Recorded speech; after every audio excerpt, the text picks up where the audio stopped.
Salut à tous et à toutes. Bonjour, bonsoir, où que vous soyez dans le monde. C'est un plaisir de vous retrouver ce jeudi pour le 54e webinaire du Forum de reportage sur la crise sanitaire mondiale. Un forum du Centre international pour les journalistes ICFJ qui est basé à Washington, que nous avons lancé en collaboration avec le réseau international des journalistes IGNET. Notre forum est disponible en 5 langues, en anglais, en français, en espagnol, en arabe et en portugais. Et nous avons plus de 10 000 journalistes qui participent aux activités de notre forum. Chaque semaine, nous organisons des ateliers en ligne, des webinaires et des formations gratuites pour les journalistes du monde entier. Pour ceux et celles qui me découvrent pour la première fois, je suis Kossi Balao, le directeur du forum. Et je vous invite, si vous êtes journaliste, expert de la santé ou personnel d'une organisation qui œuvre pour la défense et la liberté des journalistes, de rejoindre notre groupe privé sur Facebook. Comment gérer ses revenus en tant que journaliste? Comment améliorer ses finances personnelles?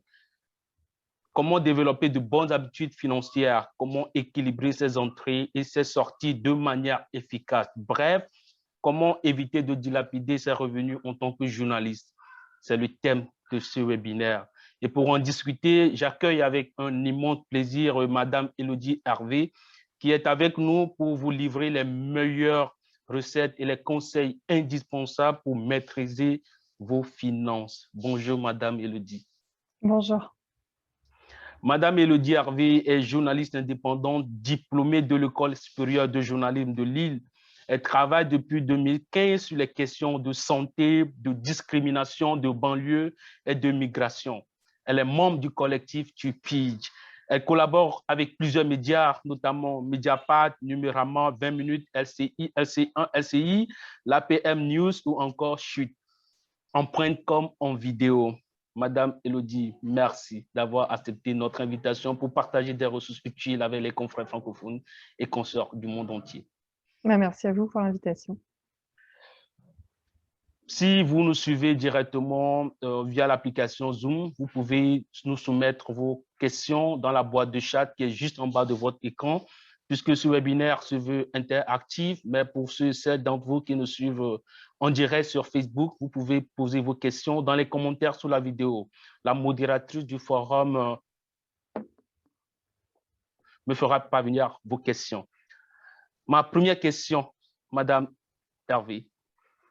Vous êtes journaliste indépendante et vous êtes familière des difficultés que rencontrent les journalistes pidistes qui souvent n'ont pas de contrat, travaillent sous forte pression avec un quotidien parfois dur à gérer et finalement se retrouvent avec une faible récompense. Pour ces journalistes, bien gérer leurs finances personnelles devient important. Mais comment s'y prendre, madame? Alors déjà, bonjour à toutes et tous. Alors, pour pouvoir vivre de la pige en France, c'est un statut très particulier et étant basé à Paris, entre Paris et Marseille, pour la plupart de mes reportages, je ne vais pas parler des pays que je ne connais pas, notamment de la place des correspondants à l'étranger. En France, on a un statut de salarié, c'est-à-dire que quand on va travailler pour une rédaction, on va être payé en salaire à l'article payé. Donc le feuillet, en général, 1500 signes, c'est payé, ça peut, le tarif minimum, il me semble que c'est 53 € et ça peut monter beaucoup plus haut. Moi, en moyenne, je suis payée 70 € le feuillet. Donc c'est 1500 signes. En France, 1500 signes. Donc pour bien gérer en fait toutes ces finances, le premier conseil que je peux donner, c'est de faire un grand tableau Excel ou sur n'importe quel programme ou sur n'importe quelle feuille ou sur n'importe quel cahier et de rentrer en fait pour quel employeur vous travaillez, quand est-ce que vous avez rendu et combien il vous doit. Et à partir du moment où vous savez qui vous doit de l'argent, combien et quand ça doit être payé, déjà ça vous permet de savoir assez facilement combien vous allez gagner par mois et surtout après quel employeur il va falloir courir pour pouvoir être payé correctement. Ça, c'est vraiment le premier conseil. Après, la pige, je pense que ça, c'est assez global au métier de journaliste dans le monde entier. C'est assez solitaire. Et le fait d'être en collectif, ça aide aussi beaucoup. Parce que, par exemple, quand il y a des rédactions qui sont indélicates et qui oublient de régler des piges pourtant réalisées il y a plusieurs mois, ça permet d'envoyer une relance au nom du collectif et donc de ne pas être visé et de pouvoir continuer après à travailler avec la rédaction en question. Voilà les 2 conseils pour bien commencer à gérer ses finances qui peut être intéressant. À quel moment se rend-on compte que l'on est en train de mal gérer son budget? À partir du moment où on accepte des articles pour lesquels, par exemple, on va passer 3 mois et on va être payé 150 euros. Et encore, 150 euros, ouais, c'est quand, voilà. En France, c'est vraiment considéré, enfin, je sais pas quel est le niveau de revenu des personnes qui écoutent cette vidéo, mais en France, c'est très mal payé. Quand on accepte ce genre d'article payé au feuillet, ou quand on accepte parce que on n'a pas trouvé de rédaction, par exemple, qui publie, ou qu'il y a des rédactions qui acceptent de publier et puis finalement qui veulent plus, euh, on se retrouve avec des pertes financières qui sont assez énormes. Et à partir de là, oui, on commence à mal gérer son budget. Donc, Vous êtes, journal, pardon. vous êtes journaliste PIDIS. Est-ce qu'il vous est une fois arrivé d'avoir du stress lié à vos finances? Ah oui, mais ça m'arrive tout le temps. Mais surtout là, avec la crise actuelle, moi, en un an, j'ai perdu un tiers de mes revenus. Donc, ça a été une période qui a été très, très éprouvante, qui l'est encore. Et encore, moi, j'ai de la chance, je suis journaliste santé globalement, même si je traite de discrimination pour beaucoup d'autres médias et d'autres sujets dont vous avez discuté. Mais là, ça fait quasiment un an que je fais que du jeu. Là, donc, j'ai vraiment de la à certains et certaines consoeurs qui travaillent en sport et qui, elles, ont vu leurs revenus descendre enfin, à zéro, quoi. Donc oui, oui, ça m'arrive très souvent et je pense que il n'y a pas un mois depuis que je suis sortie, depuis que je suis pigiste, auquel je ne pense pas aux finances et à combien je vais gagner à la fin du mois. Est-ce que arriver à mettre en place un tableau, un budget aide beaucoup dans la gestion? Oui, bien sûr. Plus vous allez avoir de, plus vous allez pouvoir suivre en fait enfin, vos rentrées d'argent plutôt, parce que moi les dépenses c'est ingérable pour moi. Mais plus vous allez pouvoir rentrer toutes vos dépenses, vos rentrées d'argent, pardon, je vais y arriver. Plus vous allez réussir en fait à gérer qui vous doit quoi et pour quels médias vous aimez travailler. Parce qu'il y a certains médias, par exemple, qui vont pas forcément super bien payer, mais avec qui les sujets que vous allez faire sont super et vous allez vous régaler. Et puis il y a des médias qui vont très bien payer, mais ça va être plutôt des sujets institutionnels que moi j'apprécie moins. Et donc du coup, ça permet de trouver un équilibre entre travail qui demande moins de temps et qui va être très bien rémunéré et travail qui demande énormément de temps et qui va être peu rémunéré. Avoir un tableau et suivre ses revenus à la lettre en fonction des employeurs, ça permet vraiment de lisser et de voir un petit peu combien on est payé. Est-ce qu'il faut comment éviter d'utiliser ça? Est-ce qu'il faut éviter d'utiliser sa carte de crédit? J'ai lu quelque part sur Internet qu'il faut tout le temps adapter votre carte de crédit à votre budget, ne pas mettre toutes vos finances ou vos budgets dans votre carte de crédit, puisque vous allez faire des dépenses imprévues. Est-ce que c'est une idée ou bien c'est un conseil que vous partagez également? Je comprends pas très bien. Vous dites de ne pas utiliser votre carte de crédit quand? Oui, Quand on est en reportage, par exemple? non, de ne pas mettre tout son budget sur sa carte de crédit.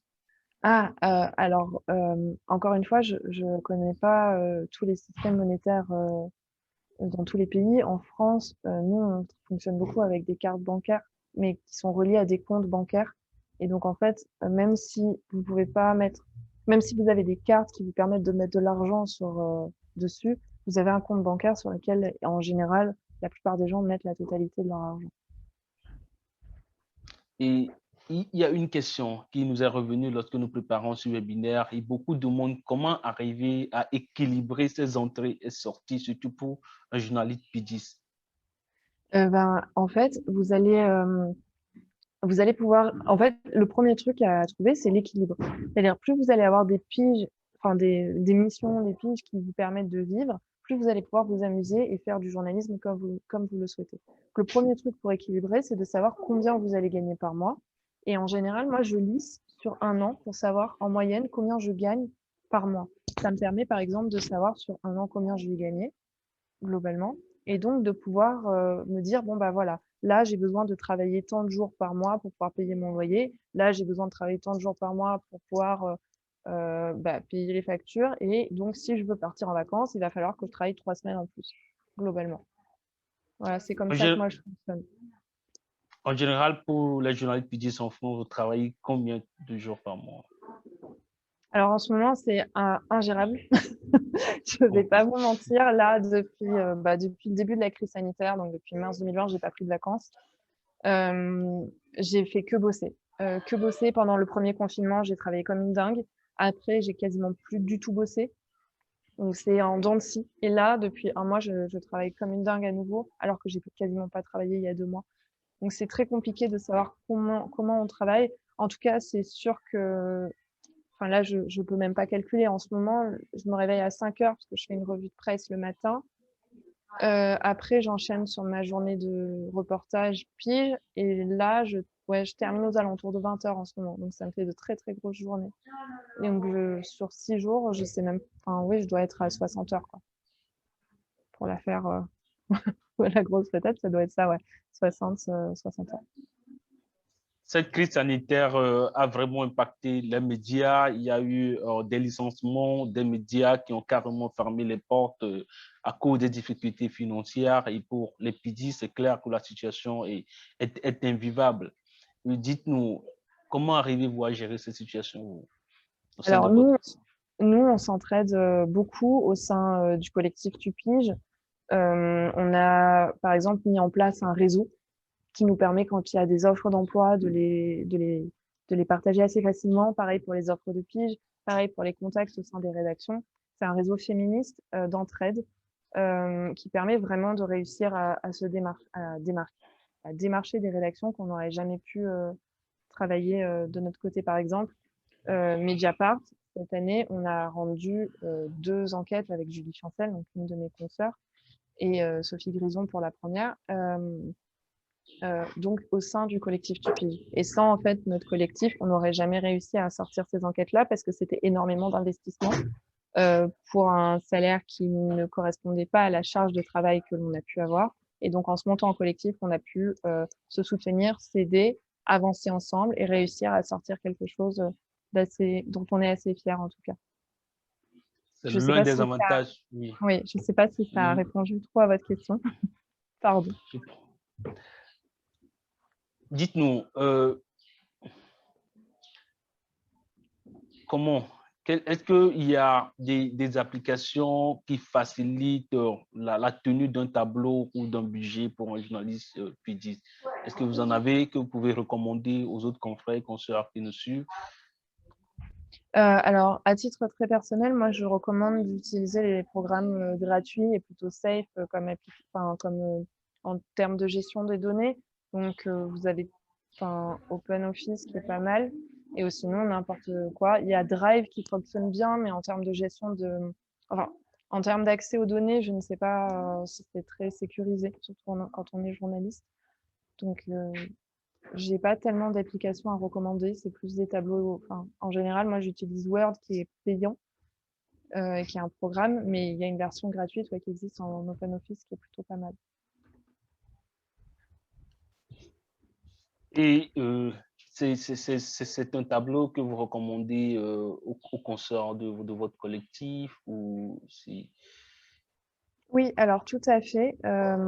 C'est un tableau qui est pas très compliqué à remplir, c'est-à-dire je mets mes employeurs et après je mets combien de piges quand j'ai travaillé pour eux et combien de piges quand j'ai travaillé pour eux, combien d'argent ils vont me verser, quand et voilà. Et après j'ai 3 colonnes, relance, 1, 2, 3 et après payer.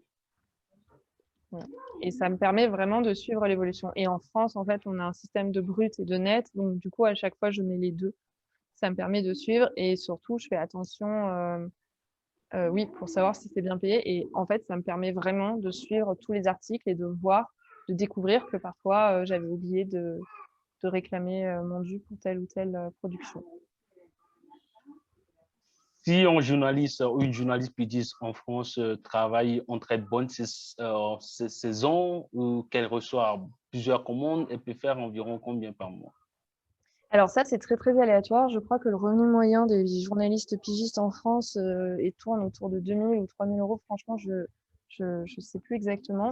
Mais c'est très, très aléatoire parce que, en fait, vous avez des mois où vous pouvez rien gagner 100 euros ou 600 euros, et des mois où vous pouvez être à 3 000 euros.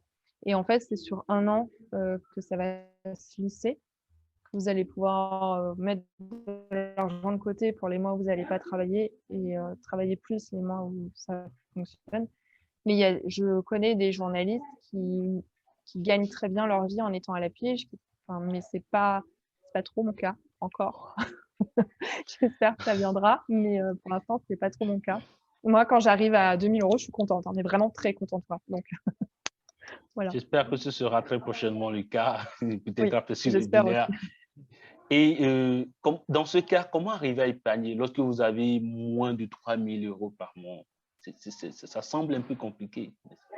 Oui, ah oui, alors oui. Bah, en fait, surtout qu'à Paris, les loyers sont excessivement chers. Donc, moi, il y a un tiers de mes revenus qui passe directement dans mon loyer globalement. Mon appart est à plus de 1000 euros, donc c'est énorme.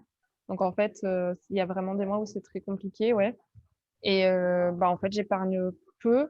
J'épargne juste quand je vais avoir des… Là, en ce moment, je travaille beaucoup, donc ça fait un mois que je travaille beaucoup. Donc, je sais que je mets un maximum d'argent de côté pour me dire que comme ça va payer septembre, octobre, novembre.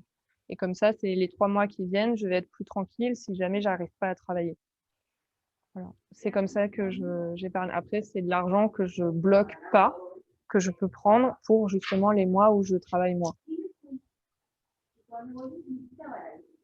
En tant que journaliste pigiste ou en tant que journaliste humainement, on a une famille, on a des projets, non pas seulement pour sa propre famille, mais des projets aussi personnels. Est-ce que vous recommandez aux confrères, aux consoeurs, comment arriver aussi à économiser pour ces projets que nous avons pour nos carrières? Oui, bah, si c'est important pour vous, oui, bien sûr, bien sûr. Après, si franchement vous voulez faire de l'argent, vaut mieux être communicant ou changer, enfin vraiment, hein, parce que pigiste, surtout avec le contexte actuel, c'est ultra compliqué et il y a de plus en plus de rédactions qui ferment leurs portes aujourd'hui parce qu'ils n'ont plus les moyens d'embaucher de nouveaux pigistes. En revanche, c'est tout à fait possible. Encore une fois, dans le vie, il suffit de trouver un équilibre et de trouver des rédactions qui payent mieux et qui demandent moins d'investissement que les grandes enquêtes.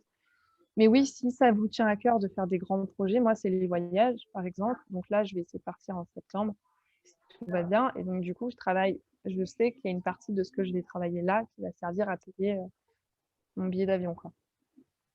Donc après, oui, si c'est des projets familiaux ou des projets d'investissement, oui, bien sûr. Après, en France, il y a un autre, je sais pas comment ça se passe partout, mais en France, il y a un autre souci, c'est que quand vous êtes pigiste, du coup, vous avez des centaines de fiches de paye. Moi, à chaque fois que je vais, c'est un classeur comme ça depuis 3 ans de fiches de paye qui est assez énorme. Vraiment, hein, parce que j'ai des fiches de paye de 15 euros quand des entreprises payent mal, ou alors des trucs qu'ils ont oubliés, donc enfin, vraiment, j'en ai partout. Et ben, quand vous allez voir un banquier pour qu'il vous prête de l'argent pour acheter, et ben, c'est impossible, en fait. Aujourd'hui, enfin, en tout cas, moi, j'ai jamais réussi. Et je ne connais pas de pigistes de mon entourage. Je ne dis pas que ça n'existe pas, mais je ne connais pas de pigistes de mon entourage qui ont réussi à acheter un bien immobilier parce que notre statut ne nous le permet pas aujourd'hui. Et que Ça, les banquiers comprennent pas. c'est une question assez personnelle. Est-ce que parfois ce n'est pas risqué lorsque vous avez des commandes imprévues et que vous ne savez pas réellement si vous aurez 2, 3, 5 ou 10 commandes dans les mois à venir de contracter un prêt? Quel conseil vous donnez peut-être à ceux ou celles qui se retrouvent dans la même situation et qui voudraient peut-être contracter un prêt? Alors moi, j'ai eu un prêt étudiant que j'ai continué à payer jusqu'à il y a peu parce que mon école, donc le HEJ Lille, est une école payante qui n'avait pas enfin qui ne permettait pas encore aux boursiers de payer moins. C'est désormais le cas aujourd'hui et c'est très très bien. Donc j'ai fait un prêt de 15 000 euros que j'ai remboursé sur plusieurs années. Donc les prêts, ça se rembourse, c'est juste qu'il faut les rentrer dans les charges. Et donc en sortie d'école, moi j'ai travaillé en info continu parce que je savais qu'il fallait que je gagne de l'argent pour rembourser mon prêt. Voilà. Et aujourd'hui, contracter un prêt, en fait, je pense, me coûterait moins cher que le loyer que je paye tous les mois. Donc, à partir du moment où ces dépenses-là, je les ai pour mon loyer, que ce soit un prêt ou un propriétaire à payer, globalement, c'est la même chose. C'est juste que les banques ne comprennent pas trop notre statut et du coup, qu'il est assez compliqué, même en passant par des courtiers. Donc, c'est des personnes qui sont spécialisées pour chercher des prêts en France. Et ben, c'est pas simple, ouais, de trouver. Je ne maîtrise pas trop le contexte français, mais est-ce que parfois les prêts ne vous mettent pas après une pression, une sorte de pression pour pouvoir vite honorer votre engagement? Alors, je ne sais pas si ça arrive, probablement. Moi, ça n'a pas été mon cas. J'ai voulu rembourser mon prêt étudiant en avance parce qu'il y a un mois où j'ai travaillé, enfin, j'ai un peu travaillé à LCP, donc l'Assemblée parlementaire, et j'ai gagné bien à ce moment-là. Et du coup, j'ai voulu rembourser une partie de mon prêt de façon avancée et la banque n'a pas voulu. Voilà. Donc, non, moi, j'ai reçu aucune pression et vraiment, enfin, ils étaient contents de recevoir leur argent et c'est tout. Et moi, je suis contente que ce prêt soit terminé parce que c'était quand même un énorme prêt, quoi. Quel regard avez-vous sur le métier de journaliste, surtout de pigiste, en fait? Alors moi, j'adore mon boulot, vraiment. J'ai l'habitude de dire que mon travail, c'est d'aller rencontrer les gens, de les écouter et de leur demander alors c'est quoi ta vie et après de confirmer pas plusieurs sources derrière. Donc c'est vraiment un travail pour rien au monde je le changerais. En revanche, je trouve que la précarité dans laquelle on est et notamment ce statut est très compliqué à assumer et donc il y a plein de sujets qui ne trouvent pas preneur et qui ne vont pas exister parce qu'on ne peut pas les traiter, parce que les rédactions n'ont plus les moyens, parce que les aides à la presse ne sont pas forcément conditionnées au respect du droit du travail. Et que du coup, on se retrouve dans des situations où là, typiquement, il y a eu la crise sanitaire, on était censé bénéficier du chômage partiel, donc une mesure qui a été mise en place par l'État français pour permettre à celles et ceux qui avaient des baisses de revenus salariés de ne pas perdre trop d'argent. À titre personnel, je n'en ai pas du tout bénéficié par aucun de mes employeurs. Et je pense qu'au sein du collectif dans lequel je suis, je ne pense pas qu'il y ait beaucoup de pigistes qui en aient bénéficié. Et donc, en fait, c'est un peu un problème. C'est que comme les entreprises de presse, beaucoup, pas toutes, hein, mais beaucoup d'entreprises de presse ont du mal à respecter les droits des pigistes, nous, on a du mal à exister et donc à être stable. Et donc, on est précaire. Et donc, avancer dans sa vie, c'est compliqué. Faire un prêt, c'est impossible. Trouver un appartement, même chercher un appartement en location, c'est extrêmement compliqué. Alors que si, à la base, les aides à la presse, par exemple, étaient conditionnées au respect du droit du travail, ben, ça irait en fait. Ça irait, on serait plus respecté. Est-ce que y a-t-il pas de moyens pour les pigistes de pouvoir parfois imposer un certain plafond, un certain prix aux entreprises de presse? Oui, oui, on peut. Mais en fait, si l'entreprise de presse en face considère que ben, c'est trop cher, elle va juste pas accepter. Et globalement, vous êtes rarement en position de force pour négocier. Enfin, moi, en tout cas, pour l'instant, je suis pas en position de... Je n'arrive pas à négocier mes salaires. J'ai beaucoup de mal à ça, oui. Et si votre collectif, vous avez dit dans votre allocution tout de suite qu'il arrive lorsque des journalistes écrivent et qui ne sont pas payés, que le collectif, votre collectif, se fasse la relance auprès des médias. Mais est-ce qu'une relance ne peut pas être faite dans ce sens aussi? Est-ce que, pardon? Excusez-moi, j'ai pas entendu. Est-ce que le collectif ne peut pas dire à un média, voilà, il faut payer tel montant ou si ce montant est très à la baisse pour la journaliste qui écrit pour vous, une sorte de plaidoyer ou de négociation en fait. Oui. Alors ça, en fait, on peut le faire, mais c'est juste que nous, on refuse de travailler pour les médias qui ne nous payent pas. Ah, Voilà. ok. Au bout d'un moment, c'est pas, on va pas négocier avec des groupes de presse qui nous payent pas. Donc voilà, on sait pour quelle rédaction il faut qu'on travaille. D'ailleurs, pour les journalistes français, il y a un super site qui s'appelle Paye ta pige, qui permet de recenser tous les tarifs des médias en fonction du tarif au payé, etc., etc., si c'est payé bien en salaire ou s'il ne respecte pas la loi, etc., etc., etc. Et ce site est excellent, Paye ta pige, et il permet vraiment d'avoir une vision globale de combien on est payé. Et, euh, et voilà. Et du coup, de savoir pour quelle rédaction c'est plus intéressant de travailler et pour quelle rédaction je ne travaillerai jamais. Quels sont vos derniers conseils pour gérer ses finances personnelles? De vous faire confiance. En fait, si vous avez envie de travailler sur une enquête qui va vous prendre du temps et que vous n'êtes pas sûr financièrement, faites-vous confiance. Trouvez un travail alimentaire à côté, trouvez des piges qui vous permettent qui vous prennent moins de temps et qui sont bien payés. Et faites-vous confiance et lancez-vous dans vos enquêtes.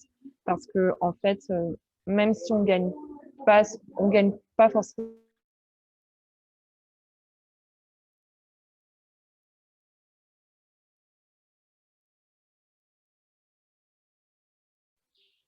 peu moins bien payés et qui aujourd'hui, je réussirai à trouver, je pense, en septembre ou octobre, un équilibre entre des piges plutôt faciles à faire et des longs formats. Est-ce que vous avez d'autres conseils peut-être à rajouter de par votre expérience personnelle, un aspect de cette question que nous n'avons peut-être pas abordé? Non, non. Enfin, pas spécialement, si ce n'est que en étant femme, on n'a pas du tout parlé des discriminations genrées, mais en étant femme, on est souvent moins considéré que nos confrères. Et ça se ressent aussi dans la façon dont les rédactions peuvent nous parler, pas toutes encore une fois, mais dans certaines grandes rédactions, oui. Et ça peut être aussi une rupture très forte de salariat. À titre personnel, moi, j'attaque une de mes anciennes rédactions qui a mis un terme à mes piges après une agression sexuelle. Donc, c'est vraiment un point sur lequel il est nécessaire de travailler en France comme partout dans le monde. Et globalement, à ce jour, on n'a pas de structure. Donc, on essaie un peu de faire ça au sein de Tupige, mais on n'est pas, enfin, c'est pas notre objectif non plus. On est trop petit et c'est un collectif de pigistes avant d'être un plaidoyer. Mais pour lutter contre les violences sexistes et sexuelles que nous subissons en tant que femmes journalistes pigistes, pour l'instant, on ne sait pas vers qui se tourner. Il y a une association qui s'appelle Prenons la Une, qui est bien, qui prend en charge une partie des violences, mais qui va d'abord davantage s'adresser aux journalistes titularisés, donc qui sont en enfin, qui sont postés, on appelle ça, plutôt copilistes. Et nous, quand on, par exemple, on va avoir un rédacteur en chef qui nous propose d'aller boire un café juste pour discuter des sujets, on va perdre une demi-journée et en fait derrière le mec c'est un date. C'est pas du tout, on n'est pas du tout prise au sérieux comme femme journaliste. Et toutes ces attaques du quotidien nous plombent aussi et ne nous permettent pas d'être tranquille et sereine quand on accepte par exemple enfin, quand on accepte des rendez-vous avec certaines rédactions en chef. Et c'est aussi pour ça qu'un collectif est très important, parce que ça nous permet de ne pas y aller seul, donc ça ne se transforme pas en violence, et tout simplement de savoir aussi où on met nos pieds, dans quelle rédaction, comment, etc. etc. Et ça, c'est vraiment un domaine à prendre en compte parce que nos finances, elles s'en ressentent beaucoup. La rédaction là que j'attaque, c'est 700 € par mois que j'ai perdu. Donc c'est énorme. Nous avons une question qui nous vient d'un participant. Pensez-vous que quelqu'un qui reçoit moins de 500 $ le mois peut mettre en pratique ces conseils et survivre? Alors, j'ignore où vous habitez. Donc, 500 $ à Paris, c'est invivable. Voilà, c'est invivable. Après, ça va dépendre du niveau global du pays dans lequel vous êtes. Mais dans tous les cas, quel que soit votre niveau de salaire, faites-vous payer, enfin, de rémunération plutôt que de salaire, faites-vous payer vraiment. Mettez en place ce tableau dont je vous parle, suivez vos paiements, faites-le, parce que même si vous êtes peu payé, ça va vous permettre de voir. Et aussi, vous pouvez rajouter une autre colonne sur le nombre d'heures que vous passez sur tel ou tel sujet. Ça va vous permettre de voir vraiment comment travailler, comment vous allez réussir à travailler. Merci beaucoup, Madame Oui. Élodie Harvey, pour ces conseils, ce petit moment d'échange sur comment les journalistes peuvent améliorer leurs finances personnelles. J'espère et je suis persuadé que les confrères et les consoeurs qui nous ont suivis ont pu apprendre quelques conseils indispensables. Je vous donne rendez-vous la semaine prochaine pour un autre webinaire où nous parlerons de comment fonder une indépendance éditoriale, comment préserver son indépendance éditoriale. Je rappelle aussi aux participants que nous avons lancé un court sondage, un petit formulaire qui nous permet de savoir si ce webinaire a été riche et intéressant pour vous, s'il a été utile pour vous dans l'exercice de votre métier. Je vous enverrai le lien via mail juste après ce webinaire et je vous prie de bien vouloir prendre quelques secondes pour le remplir et nous laisser vos remarques, vos impressions, vos avis, vos recommandations pour nous permettre de mieux améliorer nos prochaines offres. Sur ce, je vous donne rendez-vous pour la semaine prochaine. Et Madame Élodie, encore une fois, merci surtout pour votre disponibilité, pour votre temps et pour les ressources que vous avez partagées avec les autres confrères et consoeurs francophones. Au revoir. Au revoir, merci beaucoup. Bonne Au journée. revoir. Bonne journée.